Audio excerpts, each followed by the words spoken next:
Vaultbreakers is a new extraction game currently in open beta until February 7th. Imagine combining Dark and Darker with League of Legends, and that's Vaultbreakers. In this video, I'll give you an overview of the game and a detailed breakdown of each champion available to play. You'll find timestamps in the description if you want to jump to specific sections, and make sure to stick around until the end to learn how you can get a free key for the open beta and unlock the 5th champion.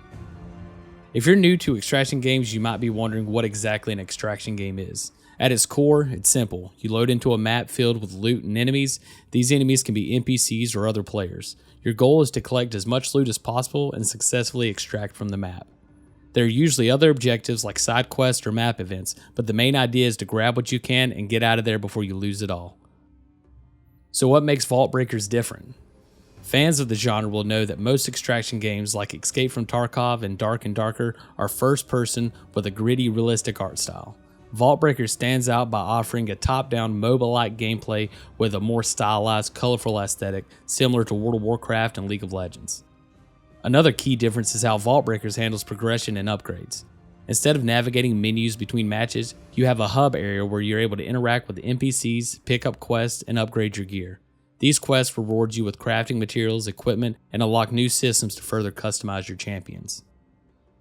Before we dive into the champions, if you're enjoying this video, please consider giving it a like and subscribing to the channel. It helps out a lot and lets me keep making content like this. Currently there are 5 champions in Vaultbreakers, but we'll focus on the first 4 available to you when you start the game. Bjornir, a tanky bruiser who applies chills to slow down his enemies. Great for players who like being on the front lines. Sparkwing, a mobile caster with high burst AoE damage, perfect for those who prefer fast-paced hit-and-run tactics. Nymera, a ranger specializing in long-range single-target damage, ideal if you enjoy picking off enemies from a distance. And Lumiri, a druid who summons plants to attack and control enemies. She's great for crowd control and strategic play. Before we get into their abilities, let's quickly cover the resource system. Below your health bar, you'll see your energy. No, not mana. Each champion generates energy in different ways and uses it to power up their abilities or enhance their performance in combat. Understanding how to manage this resource is key to mastering each champion's playstyles. Let's start with Bjornir. Bjornir's passive is Stout Heart's Tenacity. Bjornir can hold his basic attack to charge it up for more damage, adding 1 chill stack to enemies up to 4 stacks. His passive also grants Frost Feather Boon, giving him defensive buffs after taking damage. This reapplies if he avoids damage for 12 seconds. His right click is Wild Swing. A hold ability, you can tap to deal damage and apply 1 chill in a cone, or hold to charge forward, dealing less damage but applying 2 chill stacks and taunting minions and bosses for 6 seconds. It grants a large amount of energy per enemy hit and slows them. His Q is Power Chop. It consumes 4 chill stacks on an enemy to deal high damage and stun them. His spacebar is Ice Block. It encases Bjornir in ice, making him immune to damage. It slows nearby enemies and buffs allies defensively. After 2.5 seconds, the ice explodes, dealing magic damage based on how long the enemies were in the area. Moving cancels it early, dealing less damage. The explosion restores energy per target hit and refreshes Frost Feather Boon.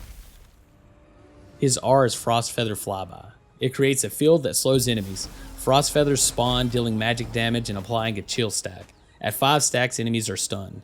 You'll spawn more Frost Feathers with more energy spent while casting this ability.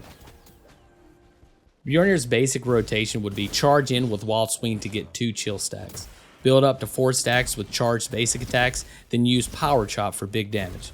Follow it up with Ice Block to refresh Frost Feather Boon and deal AoE damage. Finish with Frost Feather Flyby to stun and set up for another Power Chop. Next up we got Sparkwing. Sparkwing's passive is Volatile Dynamic.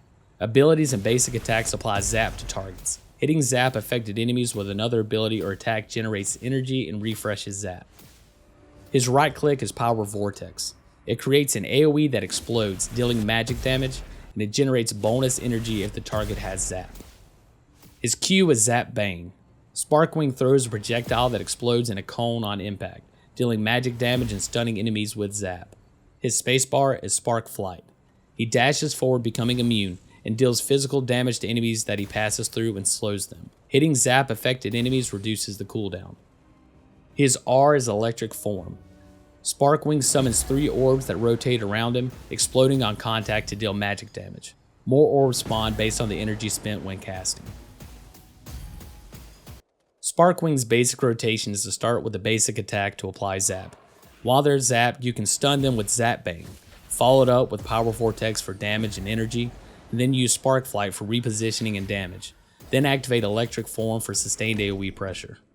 Now on to Nymera. Nymera's passive is Avatar of the Moth Spirit. Her abilities apply Moth Marks up to 5 stacks. Each mark makes basic attacks deal extra magic damage and generate energy. At 100 energy, she spawns 2 flowers that grant stacking attack speed buffs when collected. Her right click is Verdant Shot. You can hold this ability to increase the range, damage, and slow effect. Her Q is Hydra Shot. She fires 3 projectiles in a cone, dealing magic damage and stunning enemies with Moth Marks. Nymera dashes backwards after casting. Her spacebar is Soaring Strike. She sends out a moth that grants vision and deals magic damage to enemies hit. She can recast this to dash to the moth's location. Her R is Emerald Barrage. Nymera fires 10 piercing projectiles rapidly, each dealing magic damage. Nymera's basic rotation is to charge Verdant Shot for maximum damage and slow, applying a Moth Mark. Use Soaring Strike to close the distance, then followed up with a Hydra Shot at close range to maximize your stun and damage with all 3 projectiles while also creating space. Finish with Emerald Barrage for burst damage, and then keep building Moth Marks and collecting flowers to boost attack speed. Finally, we have Lumiri. Lumiri's passive is Stream of Creation. Her basic attack spawns shooty flowers that attack enemies you hit. Both your attacks and the flowers generate energy. At 150 energy, your next ability is empowered. Her right click is Piercing Growth. She casts a field that deals physical damage and knocks enemies back, granting shields to you and your allies hit, and spawns extra shooty flowers for each flower hit. The empowered version increases the area and damage. Her Q is Root Cage. It deals magic damage in an AoE, roots enemies, and spawns shooty flowers per enemy hit. Empowered versions increases the size and root duration. Her spacebar is Floral Finesse. She dashes in a target direction, becoming immune, while uprooting and repositioning her shooty flowers around her. The empowered version triggers an explosion at the dash's end, dealing magic damage. Her R is Bramble Wall. This creates a wall that deals magic damage and roots enemies passing through it. The empowered version increases damage but also increases the cooldown. Lumiri's basic rotation is to start with Root Cage to root enemies and summon flowers. Land a basic attack to spawn another flower, then use Piercing Overgrowth to double all your flowers. Follow with Bramble Wall for more roots and damage. Use Floral Finesse to reposition and maximize flower damage. Empower abilities based on the situation. Bramble Wall for maximum damage, but keep in mind the longer cooldown. As you can see, each champion in Vaultbreakers offers a unique playstyle and set of mechanics. This guide just covers the basics to help you figure out which champion might suit you best. The game features multiple systems to further customize each champion's build and playstyle, so jump in and experiment to find out which one works best for you. If you've made it this far, whether you've watched the whole video or skipped ahead, I want to say thank you. Now let's talk about how to easily get your hands on a beta key. The first step is to head over to vaultbreakers.com. I've dropped a link to it down in the description. The next step is to click on Get Your Key. This will take you to the sign up section of the website. If the site asks for permission to load content, just click Accept Cookies to continue. You'll then see 4 options of how to earn your key. Wishlist the game on Steam, follow Vaultbreakers on X, join the official Discord server, or sign up for the Vaultbreakers newsletter. You'll have to complete any 2 of these actions to unlock your beta key. Once you have your key, copy it and open up Steam. Once on the Steam dashboard, click Games in the top left corner, then select Activate a Product on Steam. Paste in your key and you'll find Vaultbreakers in your library ready to download. Now if you want to unlock Thora, it's simple. Just wishlist the game on Steam. If you've already done that but Thora is still locked in game, here's a quick fix.